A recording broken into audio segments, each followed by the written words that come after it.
Another one of the things that I think is leading to us towards the end times is human enhancement. Mm-hmm. And you talk about a human enhancement revolution.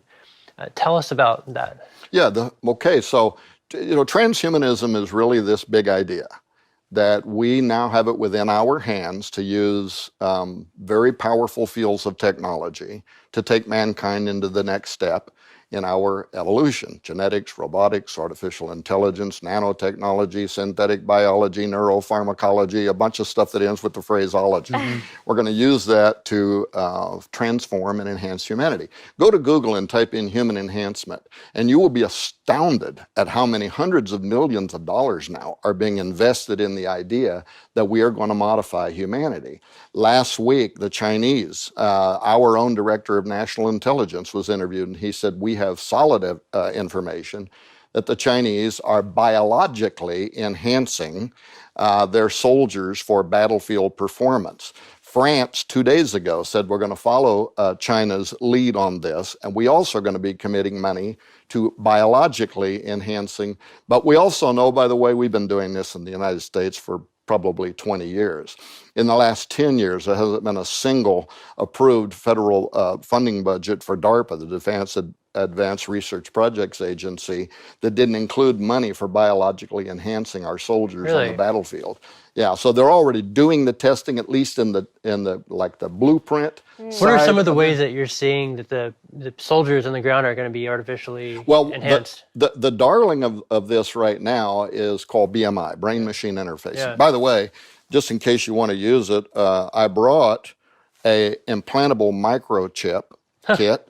Wow. That if you put this under your skin and then programmed it through your computer, you'd be able to open your house by thought alone. You'd be able to start your car. You can do all kinds of things. Wow. Few people in the world have this that are in the scientific community, and that's actually a CRISPR-Cas9 knockout kit, a gene knockout kit. The two of the Nobel Prize winners this year are the ones who won Nobel Prize for designing CRISPR-Cas9 technology. Yeah, what is a gene knockout kit? Oh, it's so CRISPR is like, think of it as a high-tech pair of scissors. Okay. So, and a lot of good could come out of this, by the way. But what it does is it allows you, this has both parts of the gene knockout kit. There's one part of it, it's a chemical synthesis that allows you to target a certain place in a DNA strand. So let's say you have mutagenic, something's going on, you're developing cancer. They can literally take this, go to that DNA strand and cut out that bad information. Wow. And then use the other part of the chemicals to butt seam that DNA back together, and voila, we just got rid of your cancer. Wow. In Israel, right now, scientists are having 100% success rate in lab animals curing cancer using CRISPR-Cas9.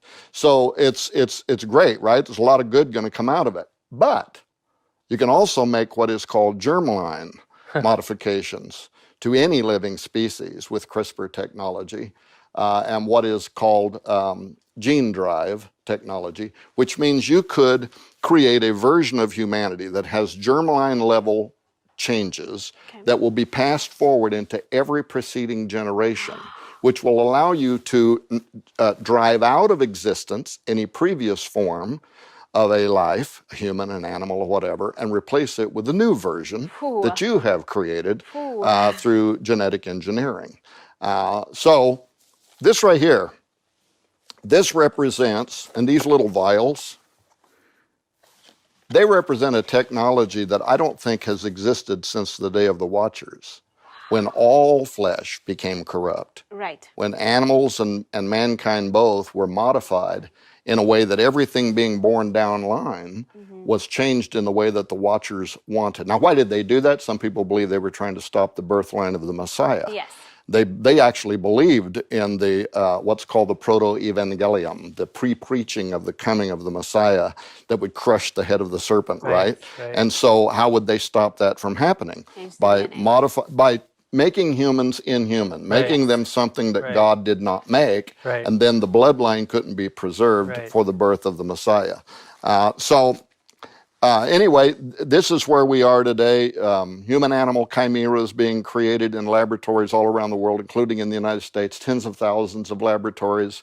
Models are being made, and the big question of, are we also going to use animal material integrated with humans, not just for pharmaceutical purposes, right, like they're doing today, which is mostly what's driving it, but do we imagine that we can make humans entirely something different? Is that what China is doing now? We have intelligence that says this is true, and the Jasons, who are the most prestigious scientific body in the world that offers advice to the Pentagon, the Department of Defense, they say this is the new arms race. Wow. That in the same way that America competed with the old Soviet Union during the Cold War for nuclear supremacy, this is it, and we have to get ahead of it, whether we like it or not. Whether our ethicists tell us that it's a bad idea, we have to do it, otherwise we are going to be dominated by these new forms of human in the near future.